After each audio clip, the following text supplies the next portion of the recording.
Hello, welcome back everyone to another episode of My Big Fat Journey, where today we got a lot to talk about. Because last week I didn't really get to talk too much about what was going on because the camera was dying. So let's go a little bit more detailed this week into what is happening. The night snacking has basically disappeared at this point. The only things that I've been doing is on the nights where I stay up a lot later. I have incorporated, it's still here by the way, my emergency one is still here. I have done 2 of these, only on the nights where I'm staying up late. I think it's justified because I'm staying up for an additional, till 3, 4 in the morning usually. So usually when you eat something by 9, that should dissolve by then. And then last night, I needed just one more little extra dose of something, so I had a piece of cheese. That's the only things that we've had that were slip-ups. So I'm very, very happy with how things are going. And I'm very, very happy with how the scale's going. Let's go ahead and get to the numbers that we care about the most. So last week we had a 5.3 pound loss, taking us down to a 308.8. This week, I got on the scale, down another 3.8 pounds, taking me to 305, which is just kind of mind-blowing to me. It's still just amazing that night snacking was the issue. I mean, the last time we had 3.8, which was March 14th. But before then, we didn't have one of those since February 7th. So February 7th was like the last major one that we had at 7.4. And let me go even further back. I'll put it this way. Let's go ahead and go with what is the goal for this week. And the goal for this week is pretty straightforward. I want to get below 300 pounds by this time next week. That is a huge goal. And I think there's a pretty good chance I'm going to get let down by it. But will I let it affect me if I don't get there? Absolutely not. This is a big goal, okay? 5 pounds being lost is huge. We had a 5 pound loss last week at 5.3. Last time before that was once again February 7th at 7.4. And then the only time before then was all the way January 3rd at 8.2 pounds. So I just don't think this is gonna happen very easily. It's possible, but I'm not going to hold my breath on this. I'm just not. Because then the one before that was a 6 pound loss on December 20th. It's very rare to get above 5 pound losses since the beginning of this journey. It just is. So I'm very much not expecting it to actually happen. Am I going to try for it? Absolutely. I'm going to keep doing the things I've been doing. I'm going to essentially try and eliminate even these little things, okay, doing that and then these to hold me off on those off days. I don't know if consuming some stuff on those days takes me back out of it or what. I am going to stray away from doing condiments with my meals. I'm going to try and just have very plain, basic, no additives, nothing that could risk taking me out of ketosis, even though usually nothing ever does. I'm very, very careful about what I do. But I'm going to just stray away from anything and everything that could risk this not happening. And above that, I do want to incorporate about 30 minutes to an hour of exercise each day, which is beyond work. If I'm able to do that, I don't want it to stick around. I don't like exercise. I just don't. It's pretty obvious that I haven't liked exercise my whole life. But I would like to do it for just this 1 week to try and push me to get to under 300. It's just a big, huge motivational push for me that we're only 5 pounds away. We're so close. We're so flipping close. I really want it. One thing I did want to mention is that this officially is the mark for me losing one of my best friends, and not in they died sort of thing. No, I lost his amount of weight that he went into boot camp with. When he entered boot camp, he was 169 pounds. and I've officially lost 169.8 pounds. I've lost a human being off of my body. And that is really, really hard to comprehend and to understand.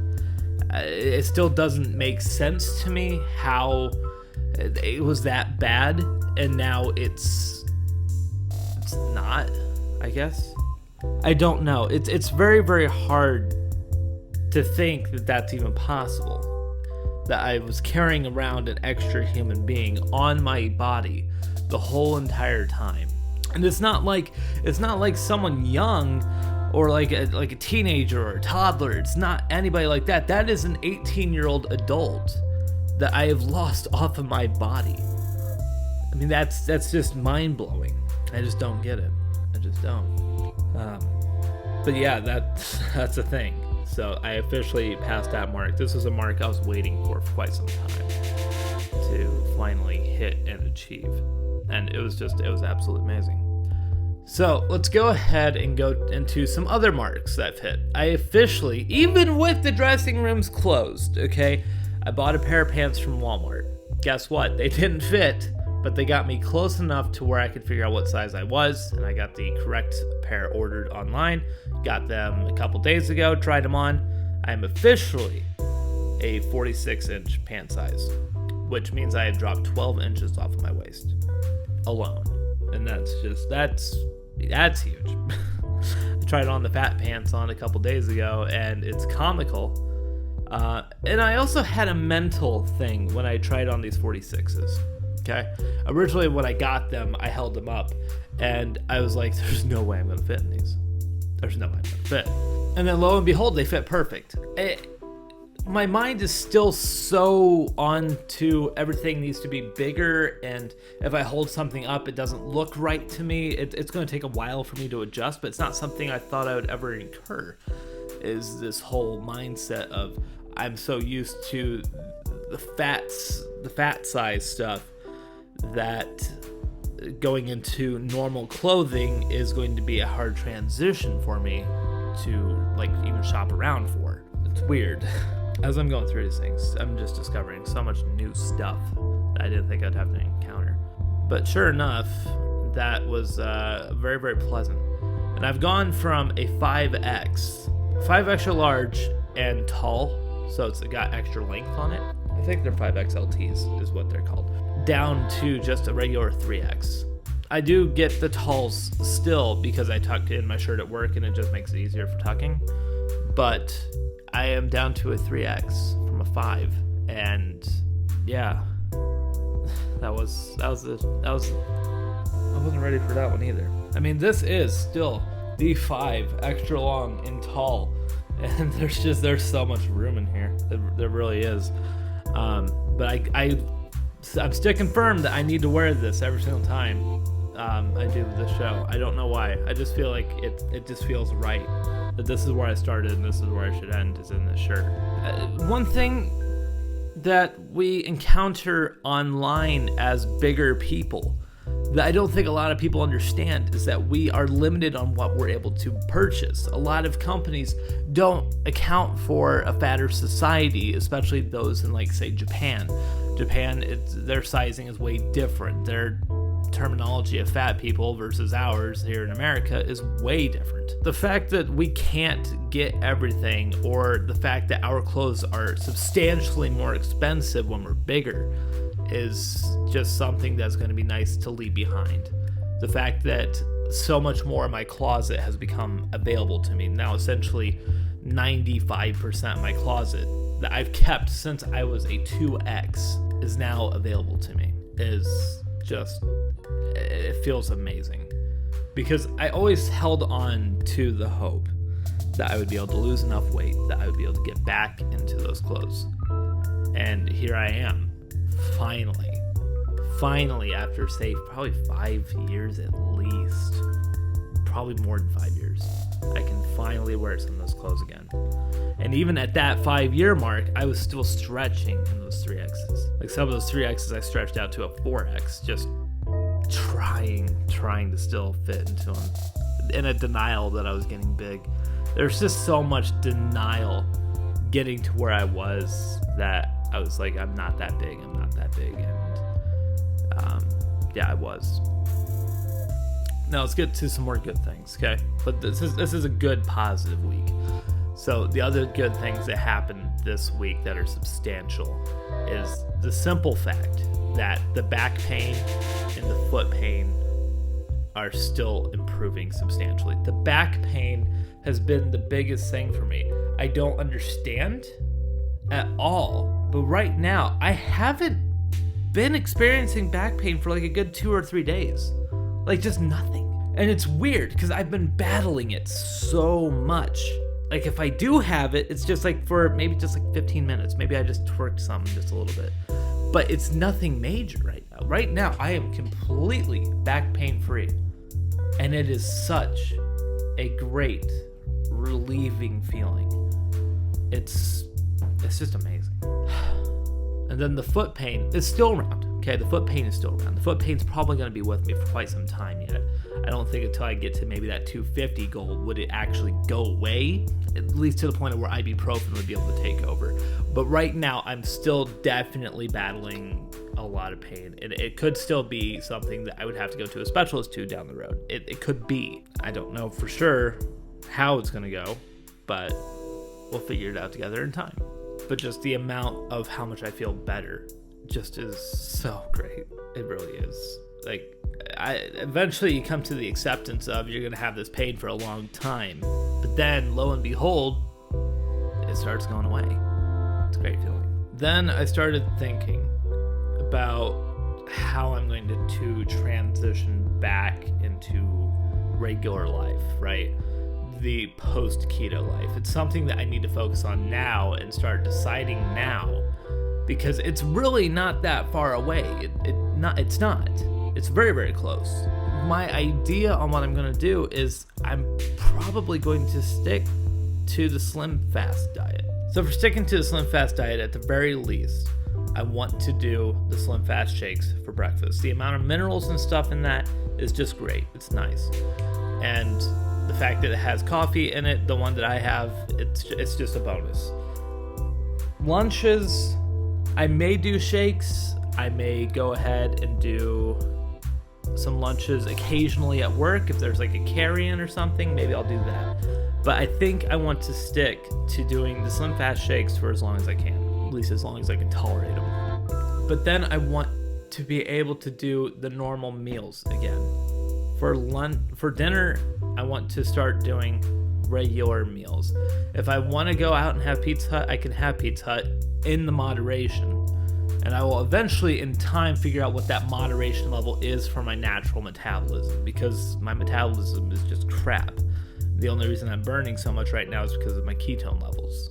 That's why I chose ketosis. It's a different metabolism that can work for my body. I just miss, like when I want to go out with my girlfriend, and we had all these places that we wanted to go and eat, and different favorite restaurants that we had, and everything has been put on hold for me. So that way I can go ahead and focus on this diet. Like, we'll still go to McDonald's and stuff like that, but I don't get the buns and stuff like that. She can have what she wants, but we can't go out and enjoy most restaurants because of how picky of an eater I am. Like, we could go to Applebee's, but I'm going to be walking out of there, like, just having a steak. And if they had green beans, I could have that. And that's pretty much it. That's about all that I would like there. And it sucks, because I like the mashed potatoes, I like the cheese sticks, I love the potato skins, I love the wings, I love everything there. Jesus, that's a good restaurant. But same with like a place that sells boneless wings, or even bone-in, it's fine. I like my nuggets. Just those places we don't get to enjoy anymore because of this journey that I've gone on. And I'm thinking once I transition back, like I can just have those meals whenever I want, with the moderation, of course. And then, of course, I would still... This is the biggest question on my mind, is does this series stop when I reach 250 pounds? Does this stop? And to me, no, it doesn't. I don't think this does. I think this journey is going to continue for quite some time. It may not continue to be weekly once I reach that goal. It might be bi-weekly. It could be monthly. It's going to be, though, I'm going to weigh myself every week And if I have a gain of 10 pounds, if I get back up to like 260, then I'm hitting keto again and going back down to 250 again. It's just going to be, I just have to figure out how to maintain a 250 until my skin can adjust. Because it could be a couple years until my skin would adjust back to being normal and tight again, and then I would be able to maybe lose more if I wanted to. But I don't want to lose so much weight that I hate my appearance. I don't ever want to get to that point, because there's some people where they lose so much weight and then they want to cry because they're like, oh my god, I've turned into this hideous monster. Now I need to get skin surgery and I'm going to have scars for the rest of my life. I don't want to do that. I do not want to do that. I do not want to make the mistakes that people went with their weight loss journeys. I don't want to have permanent scars. I don't want to have the skin issues. I don't want to have this stuff. I want to be able to eventually probably go to a gym to where that'll help with skin toning and whatnot, but I don't want to get to a point where I'm unhappy with what I am. I want to be able to take what I am and be able to mold it into what I am comfortable with. That's where I'm wanting to go with this. I think I've talked a little much, though. We're going on almost 20 minutes. But yeah, there's been a lot I've been wanting to talk about for a while. So, and I appreciate anyone who has stuck around and listened, even though I imagine most people didn't stick around to the end. It's a long one. But if you did, just know I appreciate you, and I appreciate all the support.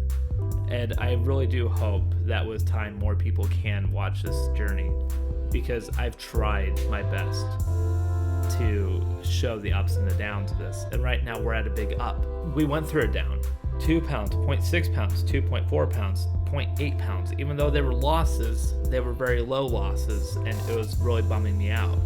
And now we're back on and up again because we figured out what's wrong. I can't wait to make more videos down the line with ideas and strategies for people to start on keto, friendly wise, because there's so many people out there in the keto community that overcomplicate the base idea of what keto is, and I know basically nothing. I know enough to get keto working, and I feel like that is informative enough for some people. I'm still going on. We gotta cut it. Okay, but I gotta cut it here. We'll continue on next week if I have some more to talk about. But thank you guys so much for tuning in and watching. I'll see you guys back here next week. Good night.